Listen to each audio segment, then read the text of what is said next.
Guys, যিহেতু বৰ্তমান অসমৰ পৰিস্থিতি কেনেকুৱা আমি সকলোৱে জানো। আজি যোৰহাট জিলা এটা অঞ্চললৈ আমি গৈছিলোঁ আৰু তাত আঁঠুৰ মূৰলৈকে এতিয়াও পানী আহে।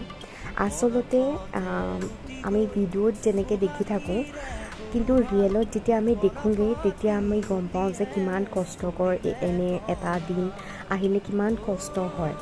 আমি যিমান পাৰোঁ সেই অঞ্চলৰ মানুহখিনিক সহায় কৰিবলৈ চেষ্টা কৰিলোঁ আৰু তেওঁলোকে আমাক কৈছিল যিহেতু পানী এতিয়াও শুকোৱা নাই আৰু সেইটো অঞ্চল বহুত পিছপৰা আছিল, গতিকে তেওঁলোকে ইমান সাহাৰ্য পোৱা নাই। গতিকে তেওঁলোকৰ অনুৰোধত মই আপোনালোকক ক'ব বিচাৰোঁ, যিমান ভিতৰুৱা অঞ্চল আছে সিমানলৈ যদি পাৰে আপোনালোক যাবলৈ চেষ্টা কৰিব। মই ভিডিঅ'জ ফটো পাই আছোঁ যে বহুত সংখ্যক লোকে কষ্ট কৰি নাৱত হ'লেও গৈছে, মই সেইখিনি দেখি আছোঁ। কিন্তু যিমান পাৰে এইটো সময়ত সহায় কৰিবলৈ চেষ্টা কৰিব। আমি ইমান পৰা নাই, কিন্তু যিমানখিনি সামৰ্থ্য হয় সিমানখিনি কৰিবলৈ চেষ্টা কৰিছোঁ।